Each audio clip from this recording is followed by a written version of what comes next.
Let everybody in.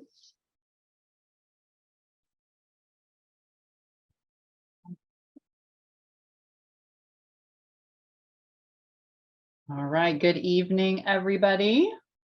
Morning in progress. Got everybody coming in here. And anybody in the room, don't forget to mute. Turn volume. Turn your speakers off, yeah. Let Marissa in. Hold please as we check our audio. The audio will come through the speaker here, so. Amazing how well it picks up. Yeah, this is a good one. Okay. No, I will. When I I go. think we're okay with our audio. Excellent. All right. So good evening, everybody. It is Wednesday, March 22nd, 2023. So it's not yet 3/23/23, which will be tomorrow. So get ready. But we're glad to see everybody here tonight on the board meeting. And we're going to go ahead and run down our agenda. Looks like we've got about 15 people on. Just as a reminder, our meetings are always posted out on the board docs site, which is linked from our IMO website. Feel free to go out there to check out the agenda and see what we'll be talking about this evening. And as another friendly reminder, we do record these meetings. And we also have our friend Steven from IT do his magic work to make them very beautiful. I must say he puts a wonderful cover on those videos. So do need to check out the videos of the meetings because they're great. Then every past meeting will have a link to the video. So if anybody hasn't done that, please go ahead and check out those past meetings. So, all right. So let's go ahead and run down our agenda for tonight. And it sounds like we're going to call things to order here. So let me make a note of our time. And we, as always, will have a few minutes for public comment. And we will follow our guidelines for those public comments, allowing for 3 minutes of any input needed. Did you all send me something to read? I know I'll have something to share. You will. Okay, perfect. So we'll have that little period there as we always do. And then we will approve our last month's meeting minutes, which was from February 15th. We do have a couple of votes for our board members, AJ and Kevin. We want to do some extensions for their terms. So we need to bring them up to date and do that. So very exciting. So Now I know why I was offering to bring in chocolate. so we will do that. And we're excited to have Marissa here with us tonight, our newest board member. Very exciting. So let's see. So we'll do that. And then we'll head over to the principal's report. And I know we're going to hear from Lachey as well with an update. Hi, Lachey. I know you're out there. So we'll hear from you as part of that. We have a potential vote that we're going to be doing during that period as well. So we'll get back with more information on that. And then we will also go on to our usuals on finance and our PTO update. We'll have to check for Sarah, see if she's on tonight. And then we'll have some committee updates. We may want to circle up on this School Advisory Council. I just put that under the committee. It's a committee thing. So I put that then. Any other committee updates or things that you want to share, Stacy, about this? I know the schedule discussion sort of related to that. So yeah. Did I catch everything? Yeah. Okay. All right. So we are going to go to public comment period. So anyone who would like to comment from the public, if you would like to let us know In progress. via the chat. Ooh. And just give us a shout in the chat. I'm going to pull the chat up and let us know if you would like to comment. You can have up to 3 minutes to share.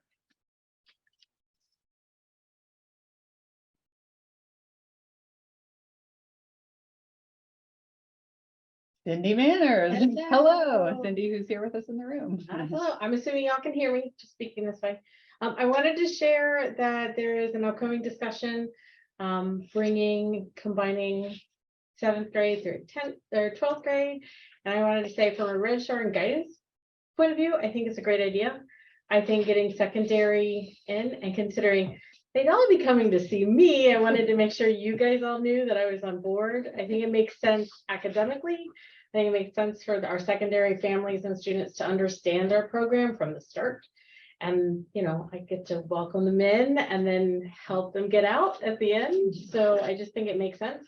Having done almost 2 graduating classes and also a parent of a secondary program, I just see the benefits. Well, there's, you know, a few maybe with the possibilities of things that would make that have to happen. The transition period is only a 2-year transition where it would be, you know, kids would remember what it was like before. So I think consider we used to all be together in one tiny itty bitty space pre-K to 12. I don't think that's anything that we should worry with. So I'm for it, and I just wanted to communicate. Thank you. Thank you. Okay, anybody else? There's one. person as well. Alicia Craig. Alicia Craig, go ahead.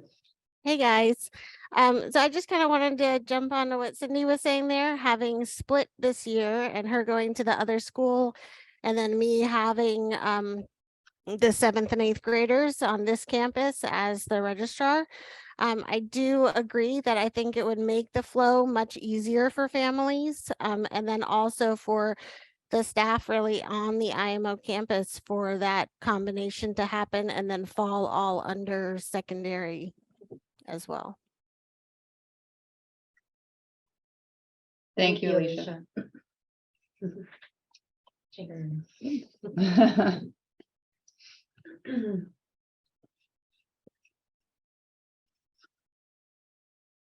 Anybody else?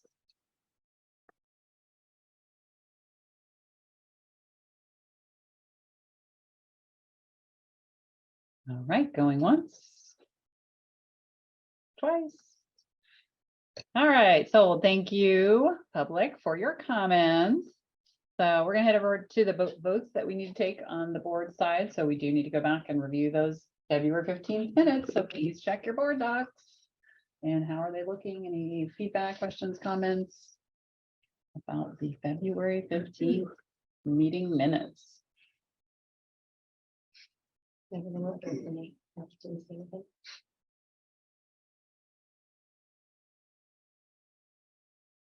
Anything at all? I'd make a motion that we approve the February Board of Directors meeting minutes as presented. Okay. All in favor? Aye. Motion carries. Okay, thank you very much. Second there, thank you. Just one item on that.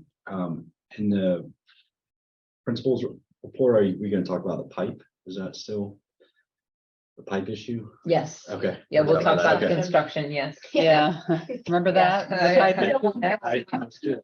Oh, yes, the pipe. Yes. Yeah. Got that on there. Okay, great. So we've got that one down. And so now, thank you, AJ, for speaking up. We wanted to address your term extension so that you would be 2 more years to fulfill your 3-year term, and that would take you through 2024.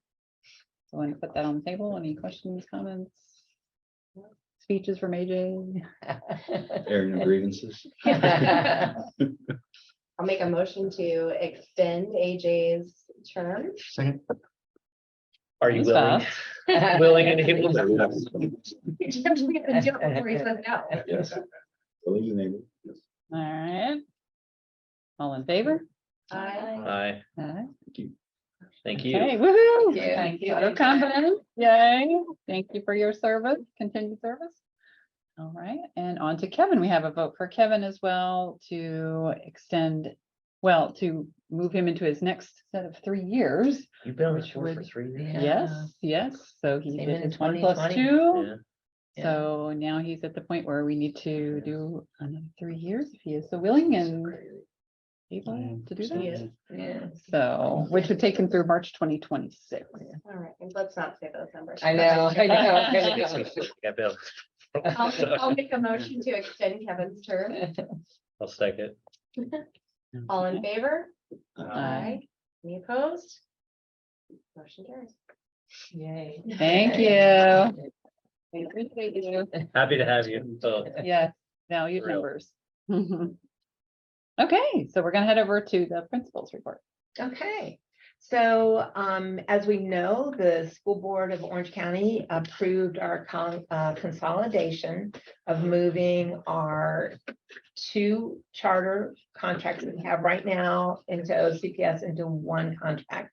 We have to fill out what's called the MSID application for the state identification number. They're going to choose one or the other. Most likely, they're going to choose 0172, but I was told by the state person to make sure everyone understands that it is a state decision, even though our legal has gone over it and district has gone over it. And most of the times they do lean into what the district is asking.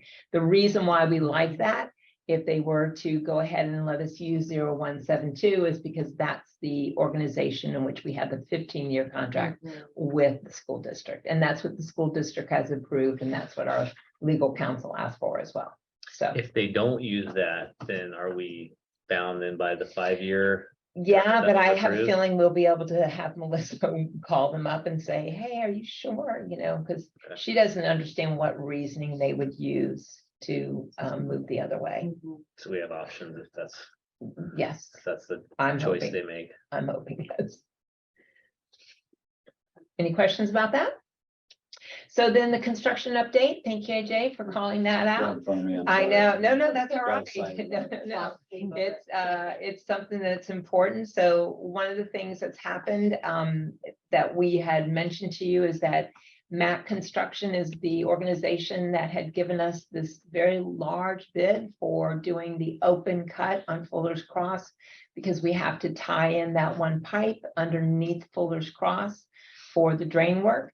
And their proposal came in at 241,000 when we thought it should be closer to about 100,000. We had 3 or 4 people that we thought would give us another bid, but unfortunately, every one of them ducked out and they said no.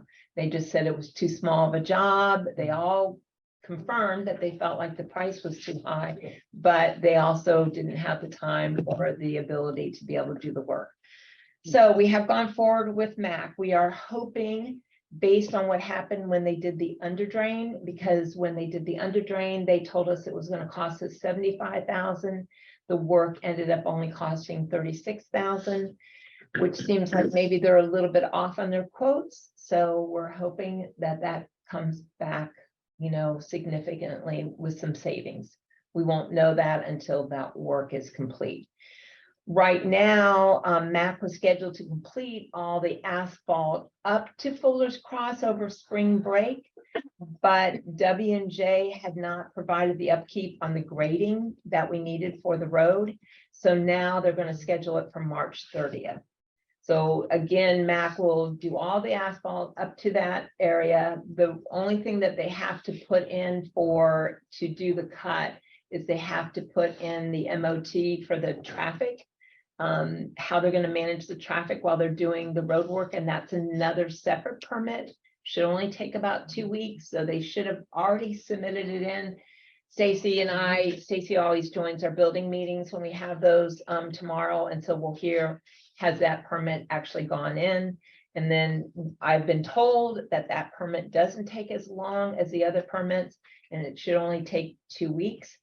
Our families probably already are aware that they have finally started finishing up the roundabout right over, you know, in the same area.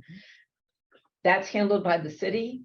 This traffic will be handled by the county in the decision on how MAC handles the traffic, but it shouldn't take more than a couple of days. So we're not expecting it to be too much of a problem, but we do need to get that permit before they can even start. Your note here says, not sure how it'll impact Carline or not. Like, So what that does has, mean? well, because they didn't come in during spring break and do the asphalting then, we're also gonna hear tomorrow how they're going to manage our car line, because that was the reason why we wanted them to do that. Now, when I'm talking about, They'll be talking about coming the, from the school side in. Over here. yes, Yeah. coming right, from over here where we Yeah. normally have the, Paving this way. right. So right where the cars come and curve, there may have to be some machinery there doing the work, but we're gonna let them know that, look, we have car line these times, so they're gonna Yeah. have to work around our car line. That's the reason why they were hoping to do it during Okay. spring break. What's our relationship and history with Mac? Like, it's like, Sorry. I don't So know. unfortunately, they are a subcontractor with our general contractor. So our Okay. relationship is with our general contractor. And I already sought some legal counsel just to make sure there was any other way we can negotiate around MAC, but the problem has been even outside of MAC coming in with such a large amount. Problem has been getting anybody else willing to put in a bid. Contractors in general and construction in general. yeah, I'm this just is wondering, paving, so- like any leverage for them to quote us. No, we looked into, I asked Melissa to look into our contract, and there was some, because at one point in time, it may have put us over the total cost of the project, because it's not putting us over the total cost. There was something that she said that sometimes you have added to the contract, but because it's not being put over like, we would have to go through our trustee, because all this money is being handled right now by our bond trustees. That's how everything gets paid through them. But because it's not putting us over the cost of the project. The we don't have contract to was do a that. not to exceed, right? Right, So that was my question, is if right. the quote that Matt gave at 240, if It's they n- come back with actuals of 300, like, or is there a 240 quote not to exceed as well? So How there, protected are we there on the upswing? my understanding right now is that we are fairly protected at the 241, because overall W&J they can't go up Right. above the cost. Not without a change request. Right. Well, but even, yeah, but then we get to have some say in that. Right, But again, the problem is that if that were to happen, and that's when I went back and reached out to Melissa, okay, what is my leverage Yeah. at this point? You know, because if, what did she say? well, that's when she said it's not that much, because I of the wouldn't think fact. we'd, That's they're why not we're going- looking W&J for would just come back and say the same thing, hey, their contractors. cost went up, it's gonna Right. put us over the cost, if you wanna do this work, you gotta sign the change request. Right, So Yep. we're gonna have to eat it one way or the Yep. other. yep. So right now, because right now they are already starting the process, I cannot imagine. I have a feeling it's gonna be like what they did with the under drain, where they, made such a large quote and then they came in half the cost. Well, and that's what Because Justin he- is saying, well, like, yeah. he's like, they're just making sure that they're looking at the itemized of each, like how you get to that 240, right? Did they So- give us any breakdown? They're- yeah, It was it's very very vague. big. So, But still, I guess, is it labor, is it materials, like, But for the actual like itemized cost that they give us, it will need to be. Right. yeah, when they've invoiced us for Right, the yeah, actuals, and that, Yeah. and that is when we'll have more leverage. they should give you some corresponding Right. quote on, hey, They can't. just 240, add it. Right. 50 grand of it's labor, 100,000 of it materials. So what I would say, this probably has also been the problem we've had for some time working with W&J Yes. and their relationship with MAC, in my opinion, but. Because every time that we have these meetings, and Justin pushes them a lot as well Mhm. during the week, it's always the same thing. Yeah, I don't know why MAC they can't get that information to me, and I'm like, why are Are we just too small potatoes for them to Yeah. just give us a crazy number and then they'll figure it out later? Yep. How much of this, how much of our, I think you talked about this a lot, how much of our plan contingency, we had some excess funds here in the budget, we were planning on a wish list of some things we're Right, gonna use. so that the from. Does wish that list- Eliminate all Yep, the wish lists at It's this in it, point? and at this point in time, it could even eliminate finishing off the science lab. But I'll tell you, there may be another thing that I'm working on right now that may be able to get us have do this as well as have that So I money. was gonna ask you, do we need to reprioritize anything there on Yeah, your wish list? that's that- part of what I'm doing right now. Does it eliminate the walkway we were gonna build out here? Well, the walkway has permitting problems right now. So that's what I'm investigating. So that might not happen anyway. Right. That's what Justin said, why don't we, because That's something right that now, we should I'm gonna have to look into the permitting problems that that's having.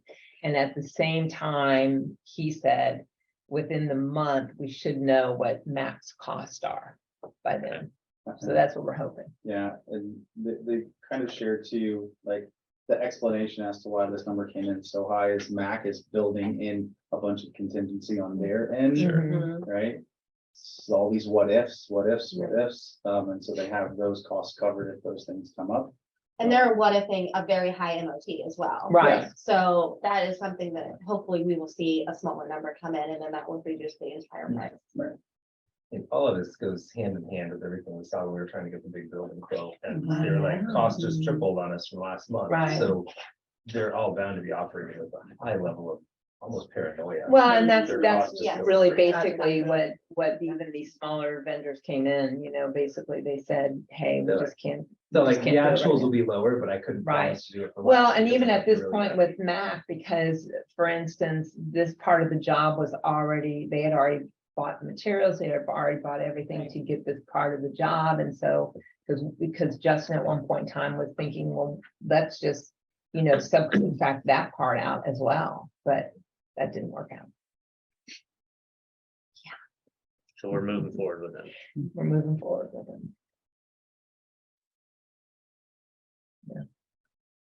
Do a lot of Keep stuff thinking. with $240,000. Yeah, you can do a lot of things. Can I cut that road?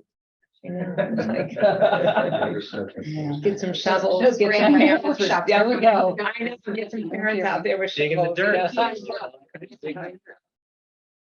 No, seriously. And then, so you saw the piece also about irrigation is slated to be started, but date hasn't been provided. And of course, we got to get the irrigation, finished in time for the sod. So that's all supposed to be coordinated, and fence installation has already started. So that has started. Any questions? Hey Jay, you're good? Yes, and I did email, my apologies, I was assuming I was gonna talk to Justin and I didn't follow up, but I just did send my contractor, he owns a construction company, Oh, so I just sent him an email just in case if he can send me any recommendations last minute. So okay. while we're Okay, talking, okay, thank you. so we'll see what he says. Yeah. Okay. So Ray and Associates, we have all the candidates that we had asked them to further vet. So we had a timeline that we're hoping to have some more discussions around those candidates and make some decisions about the 3 or 4, whatever number we decide. So I just wanted to give you an update on that. Any questions about that information? Summer plans have been approved by the district. So our math STEM camp for middle school, and I believe that we have already started reaching out to some of those parents, as well as enrichment for, they're going to be doing enrichment camps from first grade all the way through high school. So there'll be 5 different camps.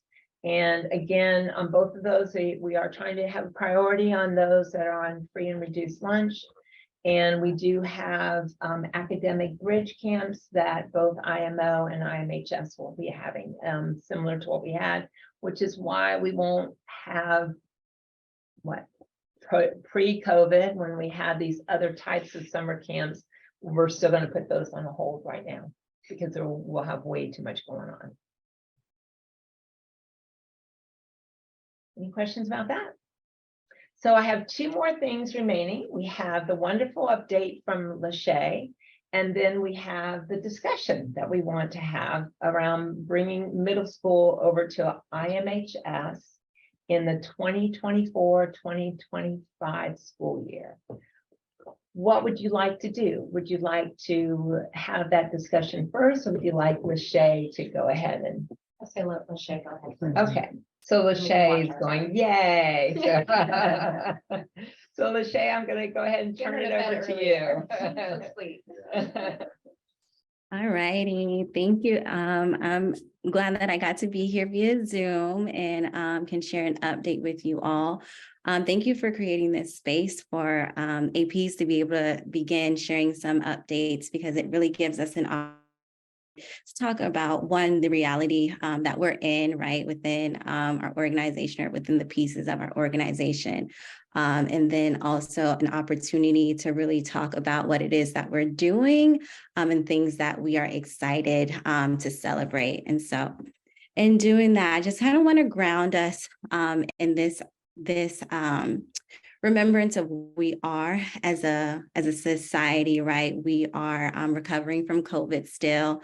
And like many of you and many of our high school students, there was this desire to just kind of take off running from the get-go.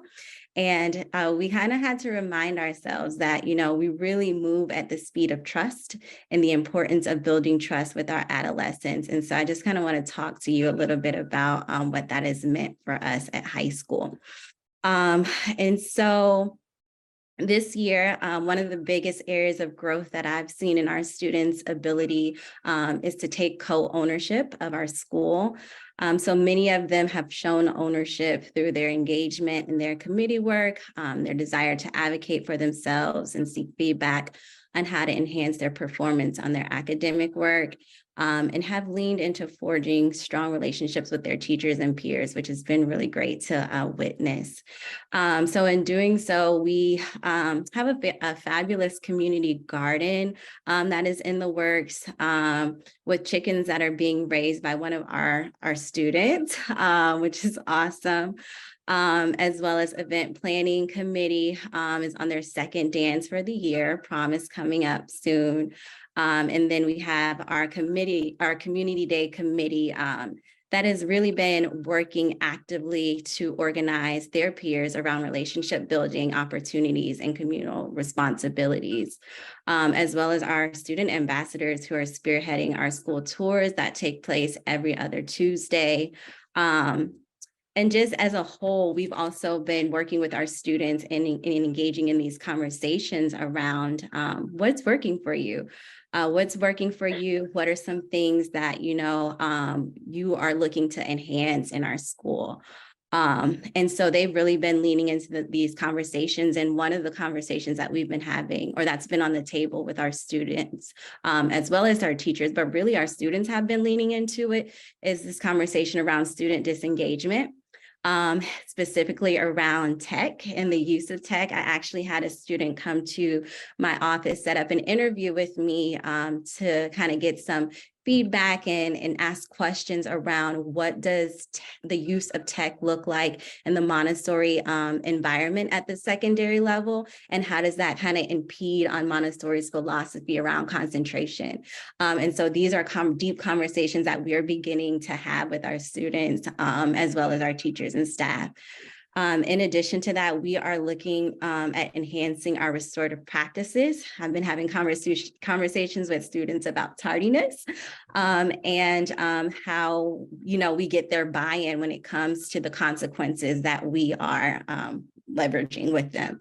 And so they have been really engaged in those conversations, which has been really nice. So just really those deep conversations around, like, what does it mean to do school, right? As we are recovering from COVID, and really what does it mean to be in co-governance with our students, and how do we support them in feeling empowered and motivated to really work alongside us in making this school their own. And so as we begin thinking about that, we're also looking at what, you know, Patrice was sharing a little bit around this idea of a transition program for our 8th graders moving into 9th grade.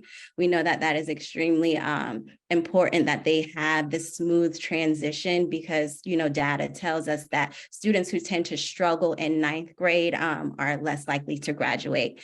And so as we're thinking that through, we're looking at a summer transition that looks more of like an orientation foundation or a deep dive into high school, so that they, fully understand what are the expectations and the requirements of the program. And they kind of get some one-on-one time as well as group time with our staff. So that's really exciting. But ultimately, we are hoping that it really supports them in that motivation and empowerment piece around that co-governance, so that they are willing early on to be able to use their voices when we're talking about, what do you want to see here? And we are really leaning on our community ambassadors to lead and support that program for our transitioning 8th graders.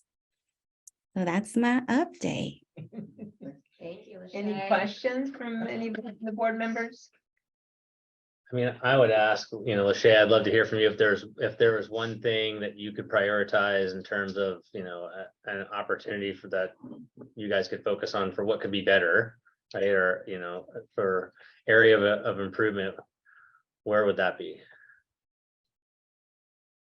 Yeah, for me, it really is the tech. And so I was really super happy when that student came and was interested in having that conversation with me, because again, I think it's really important that we stay grounded in this idea of what Montessori at the secondary, especially 2 level looks like, as we are trying to figure out how are we, one, preparing students for life where tech is just everywhere, right? And those distractions are everywhere, but also how are we remaining authentic in our Montessori practices, specifically when it comes to that concentration, as well as that uninterrupted work cycle, right? How are we supporting them with those freedom within limits? Yes, we want you to be able to use tech in a responsible way, but also just acknowledging the times that we're in and how many of us often use our technology as a form of distraction. And it's really important that we also look into that when it comes to like this high level of anxieties that we're all feeling as a collective, right? Those interconnected feelings of anxiety, and how we can how we tend to now turn to our tech as a way to kind of escape.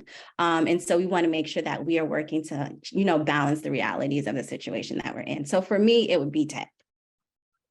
Do we, Lachey, what is our current policy or guidance around tech? I guess I'm new, so I'm unaware of kind of what our parameters are.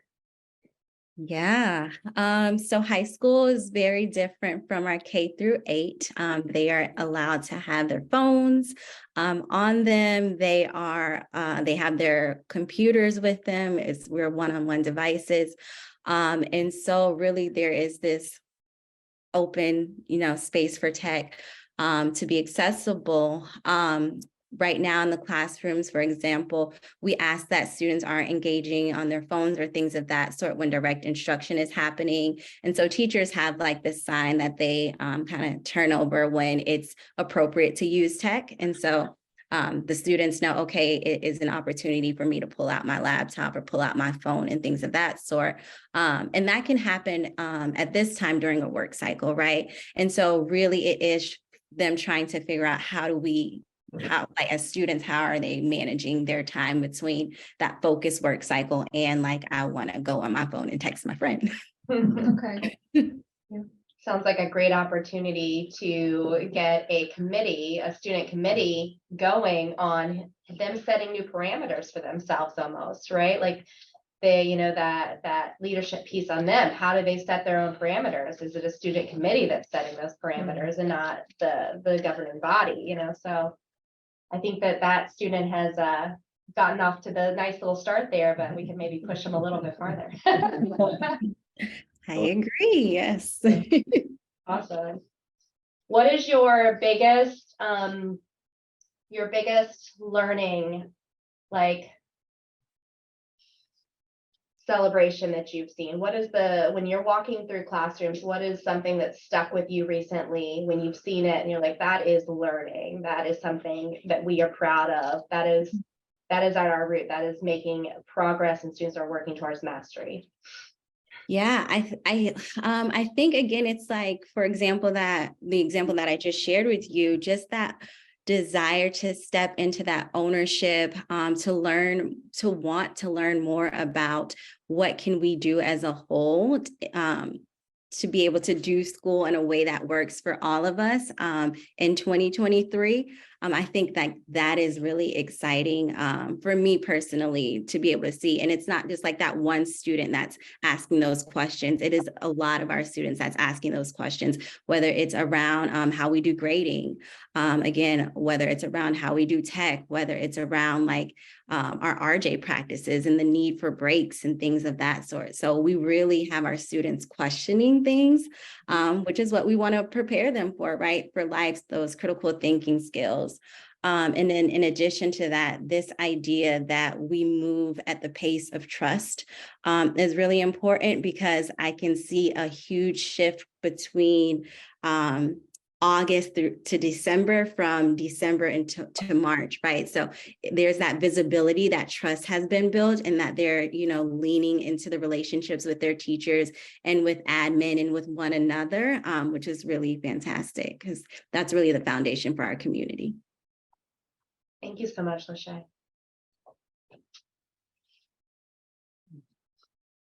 Anything else? So one of the things that I was thinking when you were talking is that it is interesting.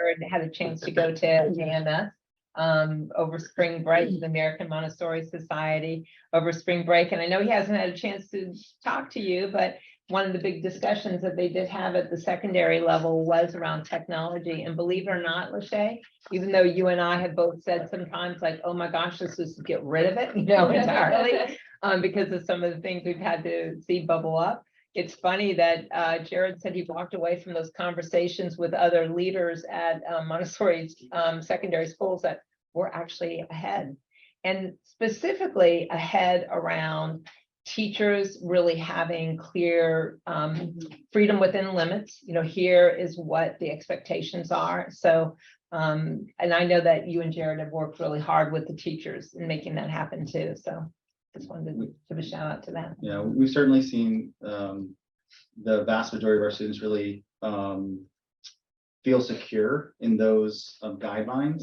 knowing that, okay, this is considered acceptable and this would be considered unacceptable. So having that specified and clear, I think has been a relief for some of the students who have struggled with some of the ambiguity, like, well, I think this is probably okay. Maybe, I don't know, I'm not sure. And the same with cell phones. We've seen a significant decrease in students violating cell phone policy because we are holding them to those expectations.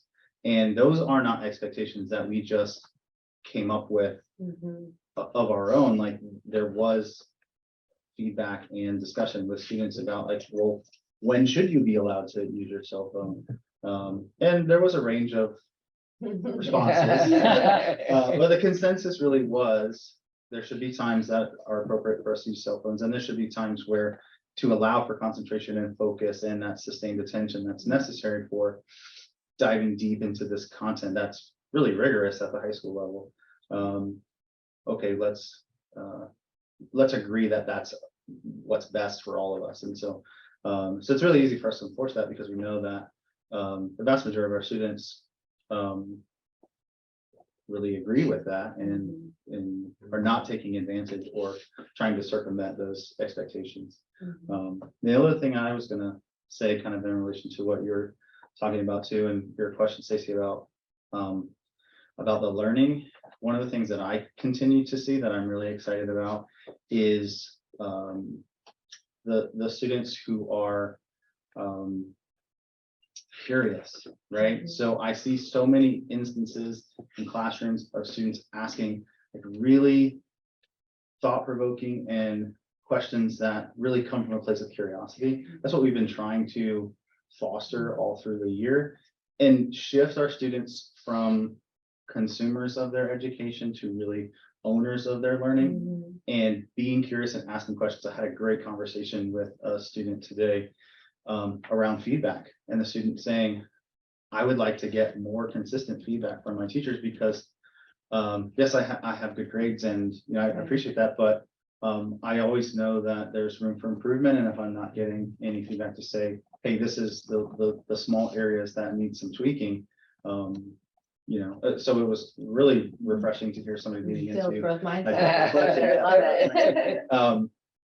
So, and that's not isolated to just that one conversation. I Right. see that all the time as I Mhm. visit classrooms and I hear the discussions that the students are having, which are really rich and again, like deep curiosity and excitement about learning, which is great. When I was at the AMS conference, there was this research that was shared, and students were polled, students that came from a Montessori background, students that came from a kind of traditional public school background, like 7 years after high school. So this was, kind of into their adulthood. And they talked about what they remembered most fondly about school. And for the traditional students, they talked about friendships and they talked about the social aspect of school. But for the vast majority of the Montessori students, they talked about the learning experiences, which I thought was really telling about what we're trying to do in this environment. And sure, we have those opportunities for socialization and have this really strong emphasis on community. But to hear like the consensus be, we really remember the learning because that wasn't mentioned in the other group of students. So I thought that was Yeah. really neat and worth sharing That's cool. because I was pretty Well, that's the pretty goal. surprised by that. Yeah. That's And cool. they're gonna probably remember their friends, right? Like, how are they gonna have, but to have that rise above. Yeah, I thought that was fantastic. Yeah. Nice transition. Yes, it is. It's a perfect transition. So I'll lean right into the conversation we want to have in the discussion because we do need to have a vote tonight. So one of the things that has been really important to this adolescent program from the very beginning when we considered, putting this together and building out the high school was our vision was always we knew that we were going to be sharing our middle school and high school resources and honestly, as we've gotten more involved in the adolescent training, we've come to that's just been emphasized, more and more, how important it is for these students that are in that third plane of development, be able to have those shared spaces and the shared resources. So just to bring everybody back, when we were building right over here off of Fuller's Cross, during the pandemic, we were trying to get our high school, up and running. We came up with really outrageous expenses that we knew we couldn't afford anymore. It was really quite scary. Brett was president at the time, and we had some serious conversations. And this was just a year ago in November, I believe it was. We had some serious conversations about what are we going to do about the high school. Here we were graduating our first group of high school students, and we were really frightened that we weren't even going to be able to have the program because the prices had literally doubled. And that was after the board had already extended the cost and the budget. So when we approached Orange County Public Schools and I met with Dr. Kia, she mentioned to me about the building on Silver Star. And we were just thrilled when we realized that this was coming in more appropriate to our budget, a lot more appropriate to our budget. And at that point, we all had some serious conversations about that. We felt that this was the right way to go, even though we knew that this wasn't the perfect plan, because the perfect plan was going to always be that we could all be on one campus and not have to duplicate our resources. So we were excited, last spring when all of that came to fruition. We were also in the middle of accreditation. We were also in the middle of a bond payoff. We were in the middle of hiring a principal. We were in the middle of doing a lot of things. And the only thing we were thinking about is, I know, let's get this up. I know, let's get this up and running. And so one of the things that I tend to be as a leader is I tend to be very optimistic, because when I'm faced with a problem, I'm going to go full bore. Okay, we can make this happen. Somehow we're going to make this happen. But soon, probably by October, end of October, beginning of November-ish, that time of the year, I started feeling it. I started hearing it from Kathy, certainly on this campus, and a little bit from Jared as well, who's getting his feet on the ground, doing a great job. That pain that we were feeling about having to run an adolescent program over here at the K-8, and as well as an adolescent program at the high school. And so what happened was Melissa, our legal counsel, had told us that, had mentioned to me that after all, we go through all the bond financing, she said, after you do all this, one of the things you should consider is consolidating your charter contracts, because that would allow you to have just one contract, one administration fee from the district. So I was like, yeah, let's do that. So about the same time that we were finally ready to go ahead and pursue that in October, in end of October-ish, I feel like it was, Brett, we went to see Kia and we had this conversation, and I started talking to Brett at the time about my concerns about the way that we were splitting our adolescent program. And then November came in and, we were focused on, okay, can we do this consolidation? Can we do it? And then November, December, as we know, we started, that was a big ask of the board of consolidating the charters, and you guys needed time to think about that and think through it. I started mentioning it, in those meetings in December and January, like, what if we also can start thinking about combining our middle school kids by moving middle school over to IMHS, over to Silver Star. So we've now found ourselves in a place where we have, and we are legally going to be consolidating our charters as of next, year. It'll start with July 1st. And I have worked with Kathy and Jared quite a bit. We had a working session that the public was welcome to attend, a little while ago. And we had some more discussions, and I know there may be more discussions because we want to really make sure we, lay this out to everybody.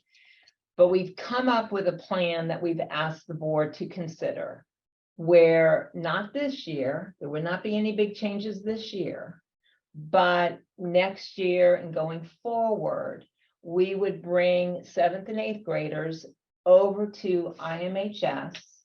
We wouldn't expand IMHS quite to the levels that we were going to before, because we would be having the 7th and 8th graders in that building, and you can only have so many children in that building, students in that building. But in the year 24-25, we would move those students over there. And at the same time, next year, we would refocus again on building out our primary program even more than what we have capacity right now by adding primary classrooms here at IMO. We believe that that is really, if you've seen the articles in the Observer this week about very few VPK programs in this area of the district, we feel like this really fills a need for what our public has. It also allows us to do two things. It allows us to really focus on doing it right, really being able to get this adolescent program under one umbrella, one group of teachers, one group of administrators. We even reached out to the director of adolescent training with CGMS and asked her for her opinion. We weren't sure what she was going to say, but she was without a doubt, no, this is absolutely, if you have that chance, it doesn't make sense to have the adolescent teens over here and teens over in high school, that it absolutely makes sense that you can, make sure that you are using all those opportunities, because anything that we do at the middle school, and I think somebody said it even earlier when we were having some discussions about just the robust opportunities that you want to be able to give these teens in middle school, that we haven't always been able to do it over here, but we could make that happen over at the high school. And so what I'm asking for the board, and want to hear your feedback, is asking for the board is that we have a vote. Again, it's not going to happen this year, And what I mean by this year, it's not gonna happen in 23, 24. Correct.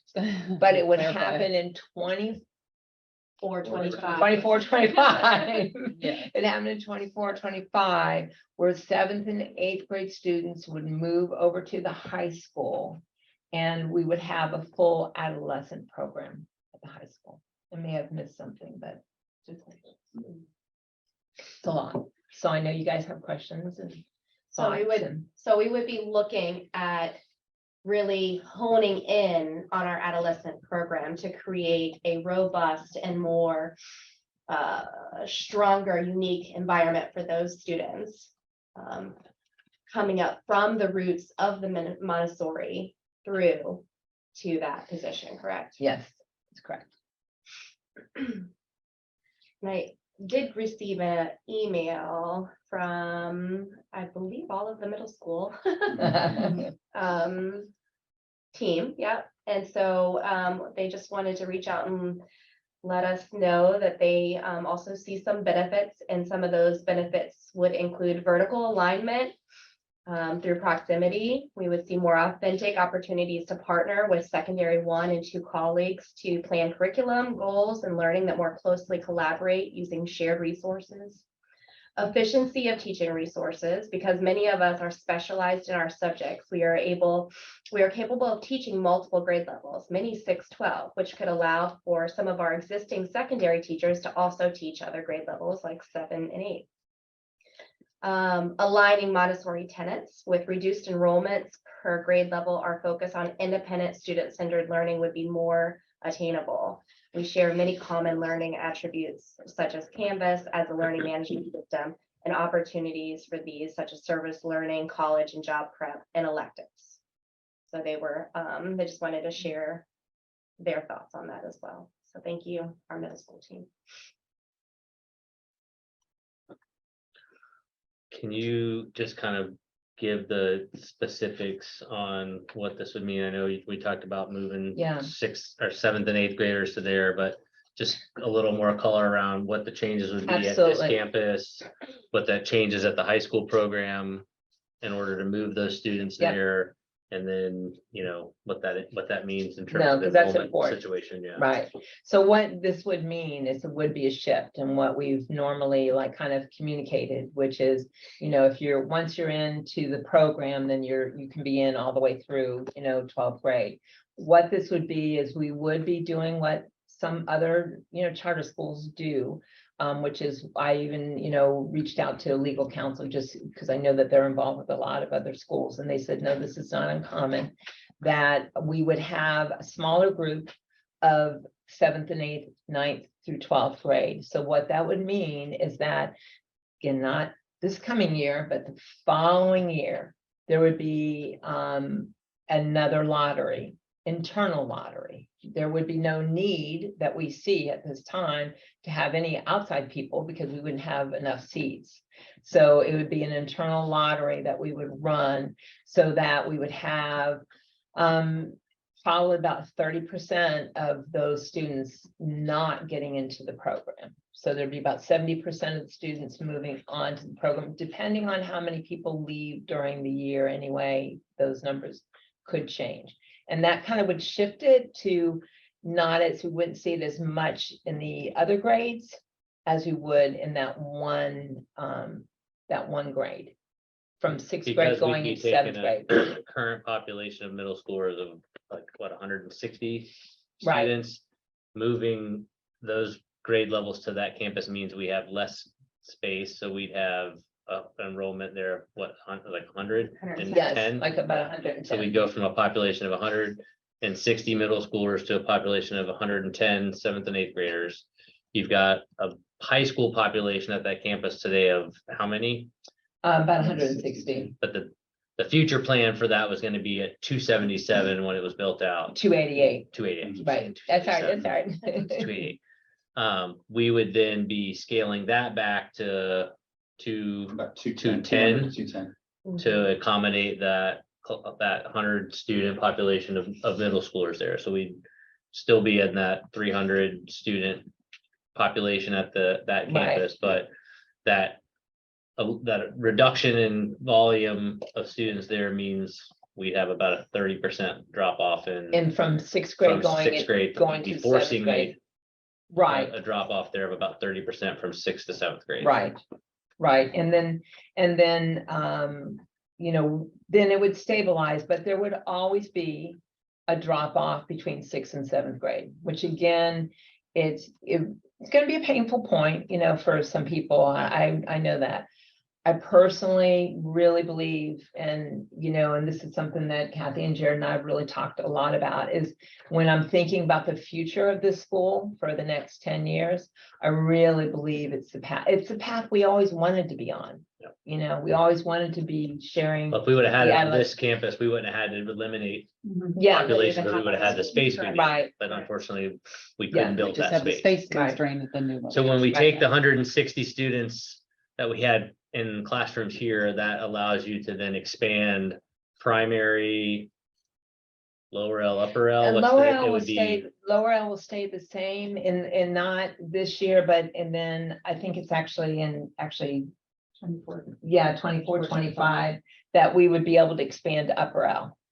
We would have 2 more classes of upper L. And then that would be when those suites are open up, then we, you know, have the ability to move, you know, 2 more suites up there. So we'd stay at an enrollment, we'd top back out at an enrollment figure on this property that we had always anticipated Right. being at by increasing primary and upper L. Right, Right, Yeah. but ultimately we'd have a smaller middle and a smaller high school yes, on the Silver Star campus. Right.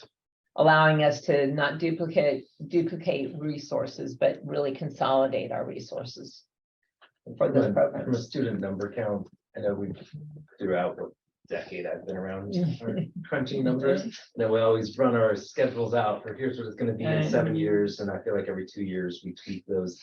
I suspect and feel like this is a lot of this would look like as we get into it, like there's limits to what happens at each campus, but where that sits inside of exactly in each grade. Right. That's one of those parts that they be able to adjust. Right, Absolutely. yeah, Work with closer to the moment of what's the need of our community. I know the last several years with the challenges that they presented from many factors, we've had to bring in a lot of middle schoolers, which has put a strain on our program as a whole.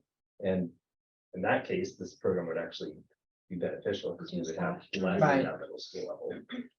And it's But where, a lot and of it's where we that have the down. bigger wait list is in the primary program, and where I think the bigger need is too, is in that primary elementary program, and so it even fits with where I think we're at demographically, you know, so I think there's just a lot, and the reason why we're bringing it to a vote now is because what that does mean is we're not gonna be doing a lot of recruiting for adolescents next year. There won't be a need to, because what we'll be doing is supporting the numbers, the money we need for budget. We'll be supporting them by adding some primary students, so that we can kind of do a soft shift this year by just not adding adolescents, so that then the next year for the move, it just makes it a little bit smoother too. I did have a question. You said you would use extra space to expand upper L, which is 4th, 5th. Yes. That's great. Okay. So does that, I think we had discussed in the working session, it's better to bring them in younger and like recruiting gets harder. So that actually comes up from the lower L. So it's Okay. not recruiting students. So you It wouldn't actually, need to- because you're adding more primary students, so you have more, so then they filter into, so right now, we have, I want to make it wrong. We have 14 classes, thank you, 14 classes of lower L. And so we will have those students to actually see them, enough students to create more students in upper We L. have 10 upper L right now. So when even 14 the numbers, so lower there's a L. space for everyone. Oh, okay. I Mhm. didn't know that. Yeah, so, Okay. yeah, so it's really just, what, at that point, for that year, that's when we would have to add an upper L. And we'd be adding 1 extra suite of upper L, not 2. So 2 Yeah. classes. one Okay. suite. Yeah, because it's So we go confusing. from So it 14 to helps. 12. Yeah. That helps with our Mhm. current capacity. Right. Yeah. Got it. Is there a side at the high school, obviously that front lot, but is there any way to add any additional capacity, even like not next year, but is there any way, like, is it even worth having a conversation on? Is there anything to do with the existing property that we have, whether it's the outside land. The only way is, you know, if we have somebody, and there may be somebody out there right now. If you have about $1.5 million, you want to buy that front part of that property that.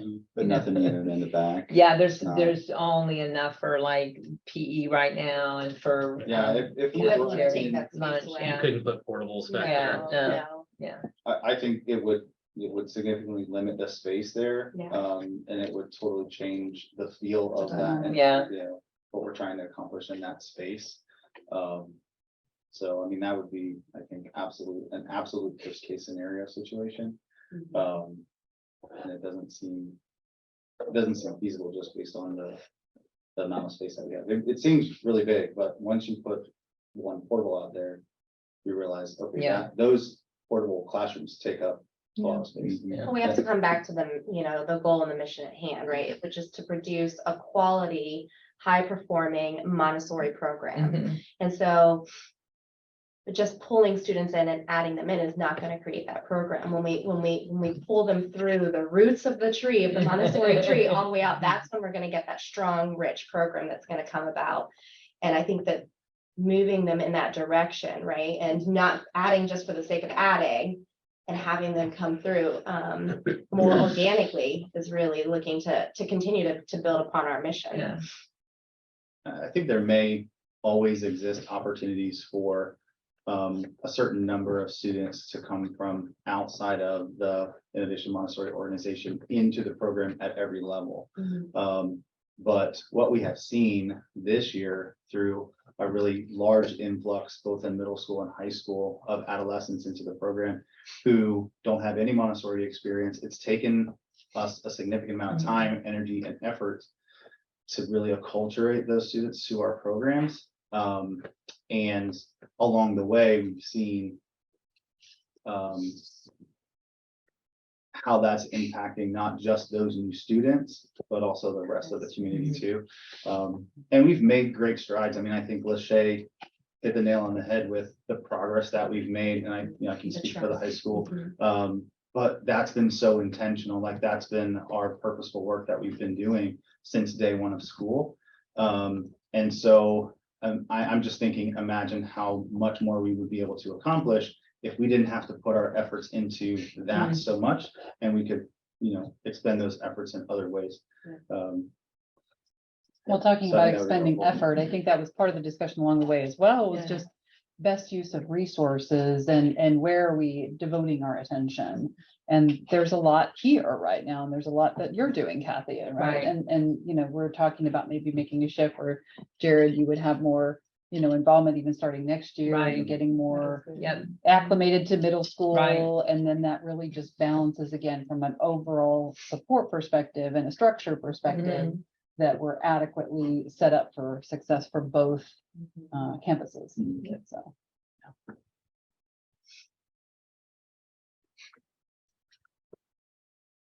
I'll comment from a number crunching perspective. Okay. On the statistics side, every time we crunch numbers, I always find it unrealistic to say 100% student retention Right. at every level. And as we matriculate up, say 100% at every level, every grade that you say you keep 100% gets more observed, right? Mhm. Because even if I'm at 95% retention, by the time I get 6 grades up, I've actually lost more than 30% of that, right? And so from as Stacey's talking about the quality of the program, you bring them in lower, and most of our students graduate up. So then the inflow is a very low percentage. You know, there might be some outside students, but it really is a small percentage, and that limited percentage can quickly adapt to the culture that exists there. Well, when Because that it's the number- majority, the culture is the Right. majority. But when your inflow is exceeding 30%, Mhm. really is going to start to tip your culture, right? Because now you have to work through that whole thing, and then you're looking at the teachers to have to establish that. Mhm. So what I really like about this from both financial and just a statistics numbers growth side. And this is the side where I keep coming back and asking you like, hey, how much flexibility do you have? Is this a hard cutoff at 6th or 7th? Or do you have some wiggle room to say, no, this year we've got Right. because you're going to end up with those core Right. groups, this group of friends, they love going to school together, and they all want to continue on together. So that gives you a little bit of a bigger group that might want to move in. And I hear from you guys, you're like, yeah, be able to wiggle some of those on those years and be sensitive to what the community sounds like and what it feels like. And that fits that better quality program of leaning into where the community is, where the group is. And I think this empowers you guys as the administrators to continue to shepherd that along to be the right program and a good fit. Right. Whereas if we say, nope, it's got to be exactly rigid, here's where it's split, you end up being stuck with boundaries. You know, the bureaucrat who says, sorry, I only have room for 72 and you're the 73rd. So off you go. Right. So I like a lot about what I hear about it. I think it's a lot for a lot of the right reasons. And from a financial side and a statistics side, I think it actually opens up opportunities. So just wanted to make that pitch for it. That's the way that I'm thinking of it in my head. I would just say, you know, just to share my opinion on it, I certainly have, since we started talking about this in the fall last year, Patrice, can absolutely get behind the rationale of this was essentially really always our plan to have a shared, you know, pool of resources amongst middle school and high school. I think having those students co-located on one campus is going to be beneficial for them, not only as adolescents, but it'll help benefit our program to have some longevity as folks get settled in 7th and 8th grade in one location. The inclination to stay into 9th and 10th grade, I think, becomes greater.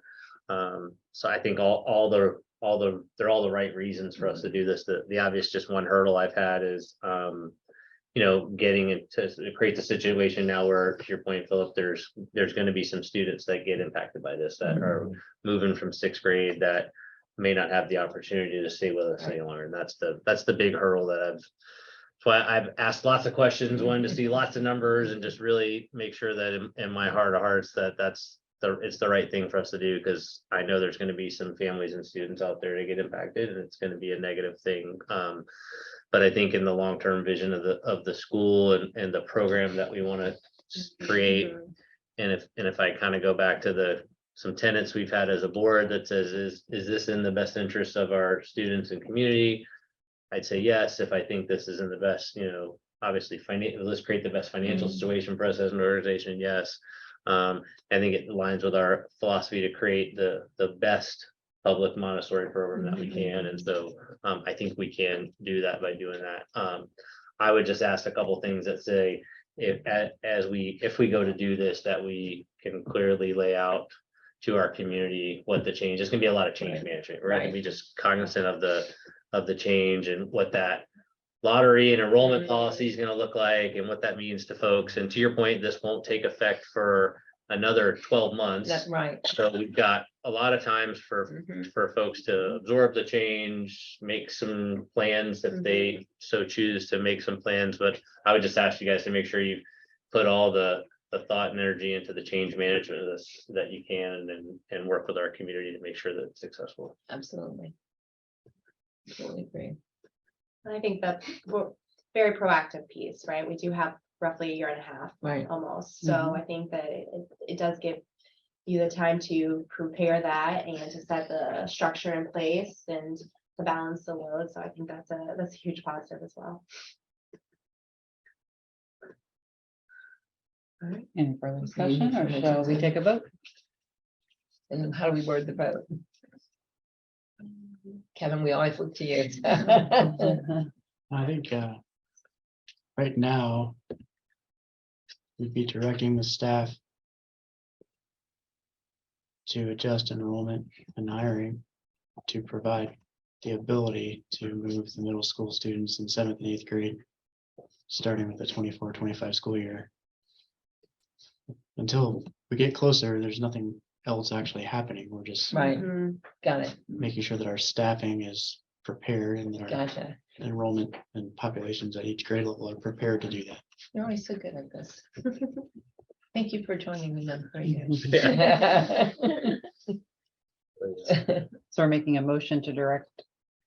I'll put the motion on the table that says, let's direct the staff to then adjust enrollment figures for this upcoming lottery and any hiring decisions to be made in alignment with, in preparation of moving the middle school students to the Silver Star campus starting in the 24-25 school year.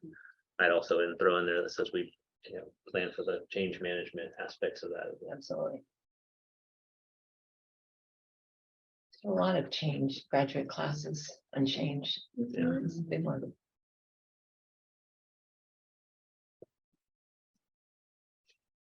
I'll second. Just let Kristen finish typing. Okay, so Brett motioned to direct the staff to adjust enrollment numbers and related hiring decisions in preparation of moving middle school students over to the IMHS campus in the 24-25 school year and do appropriate change management. To begin the change management Begin. process. So let's get that out in the wild and Mhm, Begin the change management process. Yeah. mhm. And I heard a second Yeah. Yes. from AJ. All in favor? Aye. Aye. Any Aye. opposed? Motion carries. Okay, thank you. Okay. It's exciting. It's, you know, it will be, you know, I know Kathy and Jared will start working on communication for parents. So they make sure they understand this is not this year, it's not coming year, but definitely understand. Yeah. One final thing that we did want to add to the, to my little report that I already talked to Stacy about was about, having SAC, our school advisory council. So we had school advisory council at one point in time, and then we, during COVID, and it was probably the year before that, we stopped functioning as that. And I reached out to council, and they said what they find really works well for charter schools, if the board acts as a SAC committee, which is very much what we can do as a charter school, and that we put onto our calendar 2 times a year that we have a SAC meeting. And so I think Stacy, you had come up with Yeah, I just something. created a sample schedule for next year, to kind of guide us and what we can move. We can put one on for May for this year is for next month.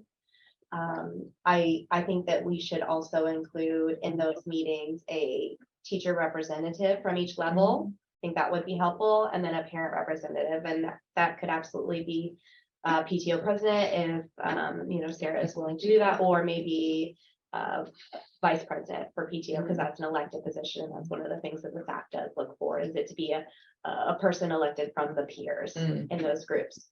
I think it might also be fun, if possible, to include a student representative in those meetings as well. So, you know, maybe looking at a student government from the high school, having somebody from that, you know, community there come and join those meetings. I know that that's a lot to ask for the next one next month, but I think for the following school year. Not next something- month. May. May, next. Yeah. Oh, gosh, yeah, May. Yeah. Sorry. May, that we would, what is that? You're not doing it next month? What did I say? Oh, May, you said You May. said May. Okay.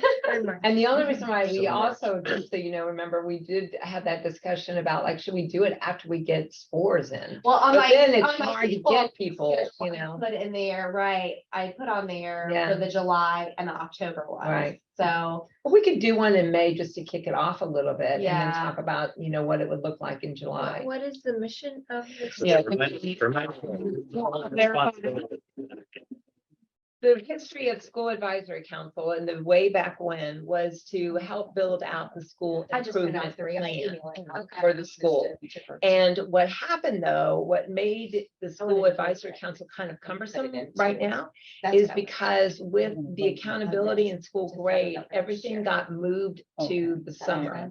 And by that, what I mean, that you Okay. really can't build your school improvement plan until you get your state scores come in. And there's really, you can have some conversations around what you're gonna do to improve, but you know, data is important, and that's one point of data that we do look at, you know, for what we need to do to improve.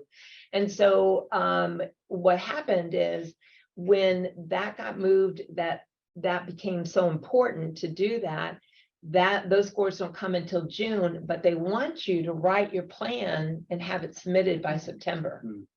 So the plan, that idea for a school advisory council is always to have these meetings, you know, maybe even once a month. Some schools have done, and past I've done that, where you're involved in talking about it every month.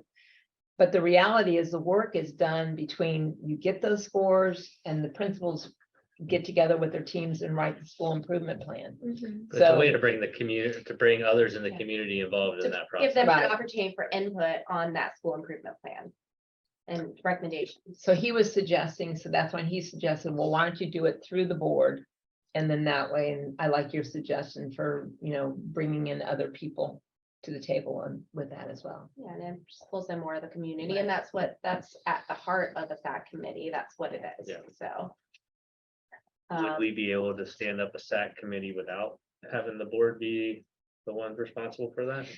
We can, it's just a little bit harder to manage because it's in the summer, like I said, when you really, if you want to have a meaningful SAC committee, you're really talking about when the Yeah. data comes in. And that's when, to me, school advisory councils got whack, kind of out of whack. But by having the board essentially function in that role, we wouldn't be eliminating any opportunities for people to, or would we be eliminating opportunities for where others would normally No, participate? or because can what people- she would be doing It's was, still a public meeting where we Right, can take yeah. input. yeah, we post it and people might have Same input. procedures that Yeah. you would Yeah. do for a You're just board adding a meeting. few more Yeah. folks. We just basically, have some yeah. committed Kind of members of it extended that meeting. Yeah. are gonna be here. Yeah, And then as Currently, we part of, don't have a SAC, right? We haven't. no, for we several haven't years. had one in a couple of years. And so in this case, this is even with the board's input, it is additional feedback. Right. We're not typically involved in. curriculum. Well, We'll do you're- an but you're improvement plan over involved the in- Summer. You're involved with approving the school improvement plan. Every year I present that to you and you. How would Yeah, Yeah, SAC and now typically, it's the captured typically the there. SAC gives input to that and then they come back and report that to the board. I just wouldn't want us to be the ones giving Mhm. ourselves our own feedback on. No, I think that's You know. where, like, if we have teachers, Unless we or have other parents and, other yeah, folks, I think it that would make can- sense. I think that's where you get Yeah. the other Yeah. pieces too. Yeah, And you make it, that portion is not only board speaks, that portion is open Mhm. communication. So that would be a different portion of the good board point, meeting. good point. You would want that to not be like, okay, you're not a board member, you can't speak, Right, like, right. that does not need to be the vibe. It needs to be an open communication during that portion of the board meeting. Should it be a separate meeting or would we just tack it on to an existing meeting? He suggested just I think tacking you it just on. Tack it on, we're already yeah, in that's what you were saying, there. Yeah. is Melissa said it's okay to be kind Yeah. of all Yeah, wrapped up. with Sean it. said, Oh, yeah, Sean, yeah, okay. yeah, it didn't matter. Said it would be all Yeah. wrapped up. And I appreciate that other comment about having an annual meeting and I Well, did and make we that note. always have an annual meeting, but he said to make sure that we are putting Yes. out, because now we know that there's Well, and more if we requests could for settle public on a date records. and, I I mean, I I do just like put it at reviewing that June, just as schedule, the yeah. first one, and that's Right. when you can like kind of recap from the year to see what, what we can do, what's happened from that year. So I'll Mhm. send this out. I'd like to put this on the table to vote at the next board meeting. It's just a tentative schedule for us for the following year. So what days we're meeting, what is on the agenda for each of those meetings, with those including the SAC meetings, our annual recap, and then our focuses, including some of those deep dive. We want to include there when the finances needs to be on there, like that piece, like what months do we want you to do that? That needs to be your big months in there. And then anything else we want to add in, to go ahead and let's just put it on this, and then this we can present. And then the public knows too, when we're talking about what, and that's nice for them to kind of see that. We're always going to have agenda items come up, but I think this would help to guide us throughout a year, and we have a year in advance of planning. So I'll send this out to you, this rough draft, so that you can kind of look to see what things we need to add to it and mark on it and add, make changes to. And then I'd like to finalize at the next meeting. Okay, that's my end. Okay, so how about finance? Philip? Thank you, Chris. So let's see. What do I have to find this? All right, we'll start with so I forwarded on to you all the financials for February. I don't know how much you've looked at them this year. One of the things we're doing this year is the summary notes, look at everything year to date. This year's budget is admittedly one of our farthest off budgets from a long time. Two big factors are driving that one. One is related to the TSIA increase, and you guys may or may not remember going into the 11th hour of the bond issuance and finalizing budget. We got guidance that TSIA was going to go up 5-fold. We were a little bit skeptical, but went ahead and put it in. A portion of CSIA went up fivefold, which meant that it did not. So some of that revenue sources related to student count didn't come through the way we expected. However, we'd also built our expenses in to be connected with that revenue. So we're like, if the revenue comes in, then we'll spend it. So there's a chunk of this where I call this out because you're looking like, oh my gosh, we're way under revenue for our year-to-date inflow. But we also have spent less as a result because we connected our expenses with that. So that's one aspect. The other one is, you guys may or may not remember because it was a year ago that feels like 3 years ago. This is our first year in the high school building, and forecasting for a brand new building is quite challenging. So there was a decent number of misses on some of those where things, we took what we had here and expected it to be the same and it wasn't, and little things like that. So they all add up. So those two factors are a big part about why our budget is off from our actuals. And one of the ways that I look at this to say, well, are we doing okay? Is I look at what's our revenue and what's our expenses. And if you put those two together, we're in there. We're doing okay this year. Encourage you guys to take a look. You can hit up Dave with questions. You can send some questions my way if you're interested in it, or even a principal, some executive director. Another one to call out, and I mention this every meeting because it really is a real one. Cash flow challenges are just one of our headaches this year, and this revolves heavily around grant reimbursements. We spend the money so that way we can get the grant money, but then because we spent it, we're trying to push up to as much cash as we can, but then we don't have control over when those dollars come back in. That always takes longer than we wish it would. So it stays as a headache point and a point of anxiety for Dave primarily, although I know he also shares it with you people. So that's something we're continuing to keep an eye on and to monitor how that is, and so making sure to maintain the relationships with those CPS team that's processing those grants and sending us the dollars. On a note of what's coming up, we're back in budget season. So with that, Dave and the admins are starting the conversation of where do we have for budget? How do these things come in? And one of the things that is both kind of exciting, a little bit like, oh, wait, that's changing. So with the consolidation of our charters, we don't need separate financials. So we will be merging IMO and IMHS more comprehensively than they currently are.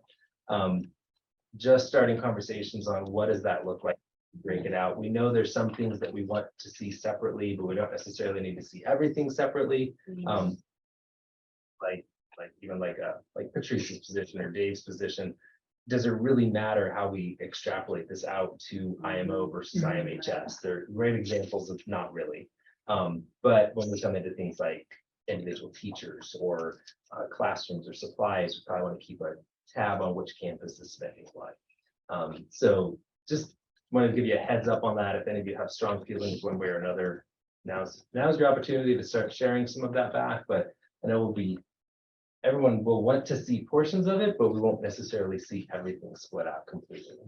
And then another one that's coming out of Finance Committee, talked about it, is a change around PTO policy and connection with the payout aspect, as we have increasing number of teachers with longer tenure with us. Those vacation banks get larger and trying to figure out how that works. So I won't share a lot of details. I'll leave that for Patrice and communication side and all of those, but it is something that we're working to integrate in. We had the conversation, I'm trying to remember, I don't think we said, I don't think we need a board vote on it. No, but well, I think what we said, and this goes back to the governance committee, that the policies I'm working on since moving forward, a best practice would be for the board to approve our employee handbook. So at some point in time, we'll include this new PTO policy. And we'll want to probably, in my opinion, if I can bring the PTO policy to the board in April, and I'll send it to you ahead of time. It would allow us to tell our employees who are looking for this information that, yes, we've approved this PTO policy. It's basically, Jared, he's one that kind of put all this together. It's basically an opportunity for them to have somewhat of a buyout. It's not a straight, 100% buyout, but it's somewhat of a buyout if they go over 80 hours on the books. but at the same time, they can't go below 80 hours. So it's a little bit detailed, but I can send it to you and get feedback, but we'd like to get that on in Like if April. they leave If they, well, no, not even if they leave, that there on a may be yearly basis. Yeah, on a yearly basis, there may be an opportunity. It puts a cap on it as well as It's a if benefit. there's Yeah. a This would be a floor that benefit, they could right? sell down to, so they would still need the 80 hours if they Yeah. wanted to reimburse them. Right. So it allows for, one of the challenges is got teachers who, well, don't really want you taking vacation time and not being in the classroom, but then if you don't take it, you just lose it. So there's not really a benefit because you don't really get anything for it. So it's a side of, well, how do we say thank you for not taking your vacation to some extent, while also not breaking our bank account on it and Right. balancing that. So I think it's a great starting point. What Jared. modeled it. It's really good. Like I said, it's a good starting point. Financially, there's not enough on it to break our finances. But there's also a good space for us to get into it. Much like when we started with the retirement matching, I was like, let's get a little something in. Let's see where this actually comes in from an actual cost of what it hits us. In a lot of ways, it might actually save us money for this PTO buyout because we would potentially be spending less money on substitutes and. Right. there's some of these Is this things. a common practice for? For others? district schools it is. Okay. And so what the great call out now is that we've gotten bigger now, just like in the same way when, a couple years ago, you could do the employee matching, for the 401ks. This is another opportunity for us to just provide a little bit more, benefits for our hardworking staff. And that was a hotel best practice, and I know the team always enjoyed, the fact that, hey, I'm not just gonna call out, Right, Right. And they love that, because they get paid out. right, because especially in It that, wasn't a major cost. right, right. There's people out there that just don't take their time. Yeah, they'd Right, rather right. be here. And they'd Right. rather work. Rewarded for that Right. too. And they're like, hey, cool, that's Right. great. I think But what it's have not a maybe hiding more their face in the room. Sort of. I'm taking my vacation. Turn it into fitness devices. So like if you purchase a Peloton, or if you purchase a Garmin or a gym membership, right? Like anything that is health related, if you get an perfect chair with your computer and your mouse, right? Anything that's health related, then you can turn that in for sick leave and get your sick leave paid back as like a check that way too. So that's how we do it. Well, Just a thought. I mean, That's a cool idea. Yeah, but that's one of the parts I really like about it is recognition that for the organization, Right. there's actually benefit, but it also goes on the other side. And I know I can't imagine the idea of not taking my vacation time, but I know there's many people I've worked with through the years who Yeah, it's they not, they're like, no, it's not really, or you've been with the organization so long to go through. I don't think we're looking at rates that are really that high. But, Right, there is spring break, Christmas break, Thanksgiving Right. break, and summer that teachers kind of have a right. naturally blocked. chunk of But the their thing time. is, now we've been around long enough and we did increase the number of hours they could have on the books a couple of years ago. So now they can have 160 hours on the book. And the intent was certainly if you have a procedure, you have something happen, you may need, that month off. But, for the most part, people are pretty great and we want to be able to support those that, haven't had any reason to and now are asking like, I'm just going to lose this, So we wanted to put it out there to the board. So we'll have something for you in April. And then that way it gives us time to start communicating to them that one way or another, we're going to get something passed. yeah, Yeah. that's good. And that was the last item I had for the finance update. Thank you. All right, thank you. And I'm gonna look and see if Sarah's still with us for PTO. I do see her there. Yeah. Hey, guys, good evening. Hello. Can you hear me okay? Yes, we can. Okay, wonderful. So lots of updates from you guys. That was a great session. For PTO, our biggest thing we have going on is our Spring Arts Festival. So we're very excited. That is going to be on Saturday, April 1st. So it's going to be from 10 in the morning until 2 in the afternoon. So if anyone has been at IMO before, and I know a lot of you all are IMO locals, This is very similar to our Artico Fest or our Arts Festival. So it's really just going to be a showcase of the school. So it's 100% free to attend. We made that possible by sponsorships with local businesses. So we have 10 businesses that are just going to be setting up like little booths for information so that we can kind of do that. And then all the rest is going to be free. On our pavilion, that's going to be our main stage. So it was in the newsletter this week, but it has our schedule of events. So we'll be having a little excerpt from the Addams Family. Our band is going to be doing a performance. Percussion is going to be doing a performance. Show choir is doing a performance. Thespians are going to be having workshops, and then hopefully all the classrooms or a majority of the classrooms will be having booths where students can sell items. They can do crafts, games, all sorts of stuff. The PTO, it has a special shirt that's for sale, and we're going to be tie-dyeing those. There'll be 3 food trucks, including that wonderful dessert food truck. If you guys had that at someone's special dance, they're coming back again for more. Good job, Sarah. And it should just be a really, really wonderful event. We're going to be doing a community art project on the walls. We're going to be making a dove. Every person has a chance to cut out a feather and build this dove together. The arts department is really going above and beyond. They're going to be having a gallery in our MPR room. And then that's for middle school and high school art. And then elementary and primary art will be displayed all on the walls of the classroom. So a really, really special event. We hope to see you guys all there. It is free, but all the things that are be there to purchase. So great opportunity to support all of our clubs as well. So if there is a club that your child is in, they will be there selling something to help fund different things. So Safety Patrol will have a booth. Our Gay Straight Alliance will have a booth. Our trades will have a booth. Middle school and middle school dance has a booth. High school is having some booths. So lots of great ideas. All of our community is showing up. One thing that the PTO would really like, so this is our big ask for people.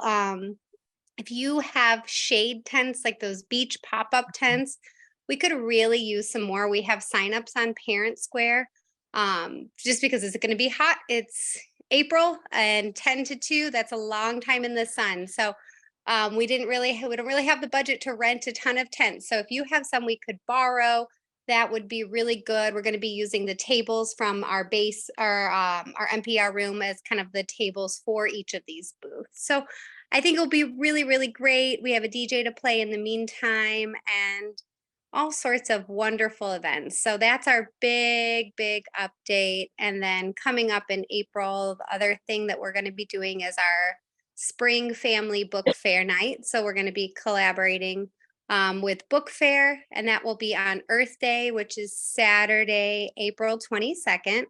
And that's going to be more of like an afternoon time event. We were thinking 2 to 4. And it will also be a bake-off. So we did the chili cook-off. So this will be a bake-off with our book fair. And then just like kind of a free family hangout night as well with games and things. So if you like to cook or bake, we'll be having that as a nice community event. The PTO is really striving for more just community building. So we're really trying to have a lot of free events that wouldn't be limiting people from any sort of economic status to come. So come on out, support us, and we hope to see you guys there. Sounds great. Thank you, Thank you, Thank you, Sarah. Sarah. You're always great. Thanks, guys. Great stuff. Guys, can we do a plug for Adam's Family this weekend? Oh, yeah. Oh, yeah. And make sure that everyone's got their tickets and show up at Winter Garden Theatre Friday, Saturday at 2 and Saturday evening. Yep. Be there I even have a Saturday date. Friday night. Yeah. Very excited. night. And it's on the marquee already. Sign Yeah. there. You drive downtown. Good timing on the Addams. Yeah. Family. All the rage these days. It is. Oh, Is it Wednesday. Really? Mhm. Yeah. Anytime. Netflix show. No, I knew that. But I didn't know it was all the rage again. So. There's a new one. Ah, Yeah. John. See, I'm Good. thinking the old, they're Yeah. right, I do remember It- seeing it that. is Wednesday. very Yes, time, yes, yeah. yes, a great Wednesday, Yeah. sorry. All right, we digressed. How about committee updates? We already did the SAC discussion, other committee, hiring committee. We have a conversation here when we conclude for an update Right. on what you Yep. had mentioned prior with Array and Yep. Associates and the various resumes and all sorts of information that Mhm. they have provided us about the candidates, which has been great. Yeah. So there's that one. Governance, anything governance wise or any updates on that? Philip, anything about the events committee? No, we're meeting again We are soon. meeting again Friday. Okay. Yeah, which- Okay. Sounds like a good time to hold a committee meeting. But, Friday at lunch, right? yeah. Okay, any other president updates then? No, I or- just, I just am grateful for everybody's communication, especially around looking to consolidate the middle school. I think it's so important that we take a, step back from who we are and what we do and look at where the school is and what the school's ultimate goal and purpose is. And I think that we did that this evening. And I think that that will continue to be at the forefront as admin kind of moves the bus to get us on that path. So Mhm. I just greatly appreciate everybody's involvement there. Especially the community coming and making some extra comments and the teacher support there. So it's obvious that is that's the right path for us. So I'm excited to see that. No, so I think that is it. Okay, 8:09 PM. We will adjourn. So Okay. Have a wonderful thanks evening, everybody. everybody for being everyone. on. Talk to you later.